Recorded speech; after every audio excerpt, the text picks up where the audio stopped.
심실조기수 어떤 증상을 나타내느냐? 매우 다양해요. 극과 극입니다. 증상이 없는 사람들도 많고 그냥 덜컹거린다, 건너뛴다, 울렁댄다 하는 경우가 있는가 하면 어떤 사람들은 심실조기수의 숫자가 그렇게 많지 않음에도 불구하고 가슴이 멈추는 것 같다, 죽을 것 같다 이런 표현하는 사람들도 있어요. 이런 증상이 나타나는 것은 심실조기수축 자체로 나타나는 것보다는 심실조기수축이 발생한 그 다음번 비트에서 나타나는 경우가 많아요. 지금 보시게 되면 심실조기수축이 여기서 발생했어요. 그랬는데 정작 조기수축이 발생했을 때는 대동맥이나 그 좌심실압이 이렇게 올라가지 않아요. 정작 조기수축 그 이후의 비트에서 프레셔가 대동맥과 좌심실의 압이 훨씬 뛰어 올라갑니다. 그래서 수축을 강력하게 느끼는 거죠. 그래서 심실조기수축보다는 그 다음번에 나타나는 정상 비트에서 가슴이 울렁거리고 덜컹거리는 걸 느낄 수 있다 하는 걸 보여주는 그림이고요. 지금 보시는 것처럼 위에 심전도 3개가 있어요. 제일 위에 심전도는 심방조기수축, 가운데 거는 심실조기수축, 제일 밑에 거는 심방세동의 심전도입니다. 불규칙성을 따진다면 사실은 심방세동이 가장 불규칙하고 심실조기수축이나 심방조기수축이나 컴펜세이트 포스가 있는 거 비슷해요. 셋 중에서 어느 부정맥이 가장 심한 증상을 일으킬까요? 답은 심실조기수축입니다. 이것은 이제 제가 네이버에 블로그를 운영을 하고 있어요. 닥터노의 심장과 부정맥 이야기라고 하는데 이 블로그를 통해서 이제 일반인들도 질문을 보내고 또 의사 선생님들도 심전도에 관련된 문의를 보내주시고 있습니다. 제가 성실하게 답변해 드리니까 보내주셔도 좋고요. 거기서 나타난 그 사례를 하나 소개를 해드릴게요. 심실조기수축을 진단받은 20대 남성입니다. 두근거려서 응급실 간 적이 있고 검사했더니 다 괜찮고 조기수축이 4% 나왔습니다. 그래서 의사는 증상이 심할 때만 콩코로를 2.5mm 처방을 해줬고 자기는 그 후에도 가슴이 두근거리고 통증이 있고 굉장히 불편해서 여러 번 검사를 했지만 검사할 때마다 나타나는 것은 그저 심실조기수축 외에는 없었다는 거죠. 의사는 항상 괜찮다고 얘기하고 그래서 자기도 괜찮다고 생각을 갖다가 많이 하는데 그럼에도 불구하고 자꾸 이러다 심장이 멈추는 건 아닌가 하는 느낌을 갖는다고 호소해 왔어요. 이게 일반적인 현상이에요. 상당히 흔한 현상입니다. 심실조기수축이라는 증상은 굉장히 심해요.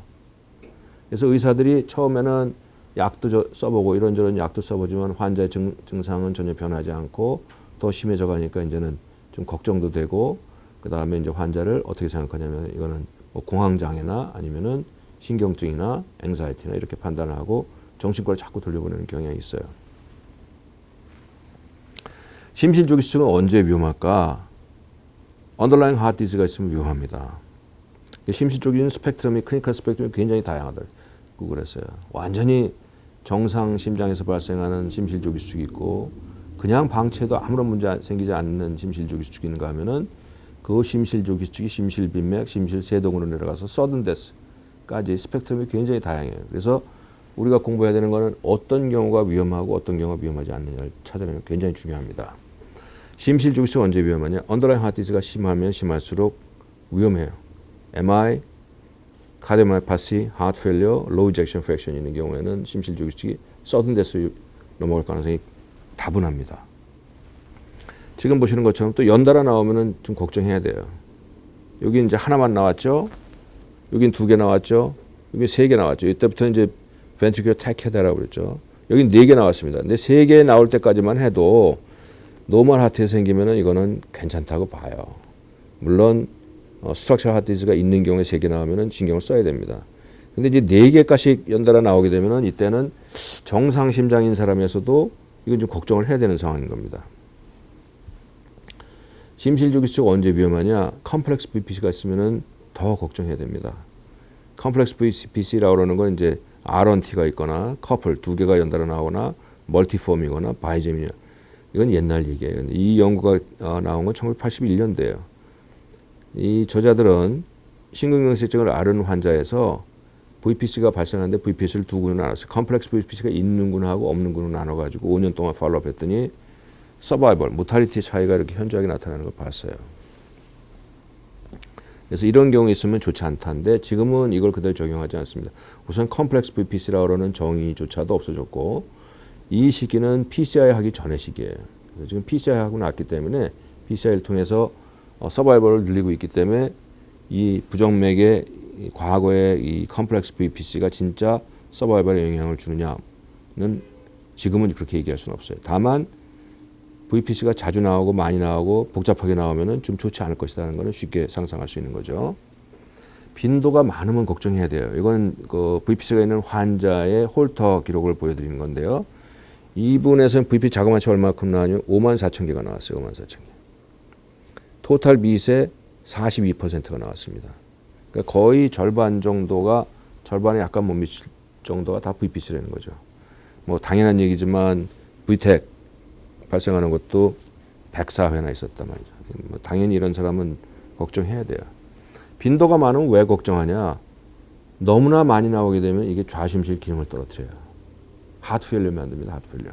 하트 페일리어가 생기게 되면 그게 이제 꼬리를 물고 악순환을 갖다가 자꾸 하기 때문에 이 연구는 어떤 게 2010년대에 나온 연구에 VPC가 24% 이상 있는 사람들은 보니까 좌심실 기능이 떨어져 있더라. 그리고 그런 사람에서 전국 도저히 절제를 해봤더니 좌심실 기능이 좋아지더라 하는 연구 결과가 나왔어요. 그래서 VPC 자체가 심실 기능을 떨어뜨린다는 걸 알게 된 거죠. 그러면 이걸 언제 제거할 것이냐, 전국 도저히 절제를 제거할 것이냐, 다양해요 얘기가. 어떤 사람은 10,000개 이상에서 해라, 어떤 사람은 20,000개, 퍼센트로 보면 10%, 24%, 아직 컨센서스가 이루어지지 않았어요. 어떤 게 정확하다고 나와 있지 않아요. 다만 너무 많으면은 심실 조기수증이 너무 많이 발생하면은 심실 기능을 떨어뜨린다는 건 확인이 돼 있고요. 거기에서 조기에 전국 도저절제술 함으로 인해서 좌심실 기능을 회복시킬 수 있다는 것은 분명히 알려져 있어요.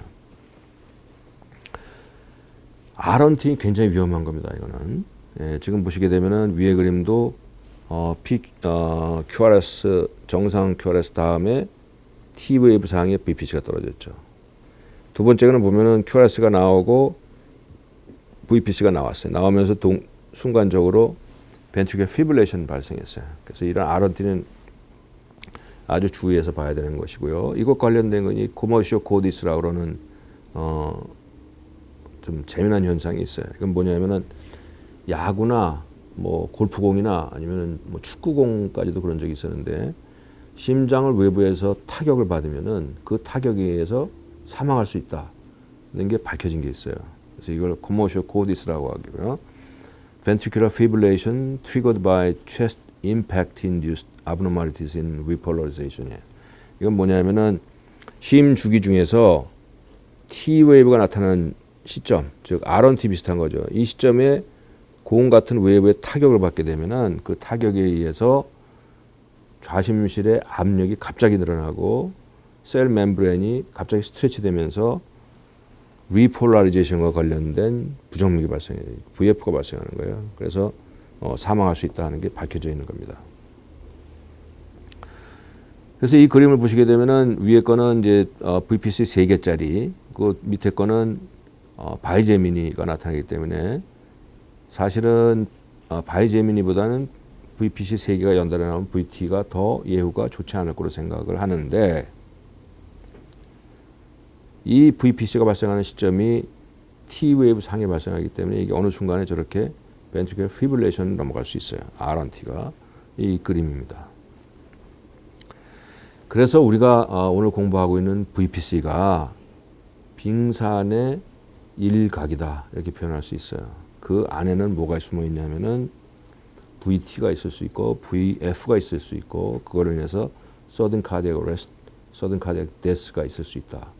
우리가 보는 VPC, 진료실에서 흔히 보는 많은 VPC이지만 그 중에 상당수는 정상이고 아무런 문제가 없는 것이지만 또 그 중에 일부는 그 안에 저런 위험성을 가지고 있는 VPC가 있을 수 있다는 걸 갖다 꼭 기억을 해 두셔야 됩니다.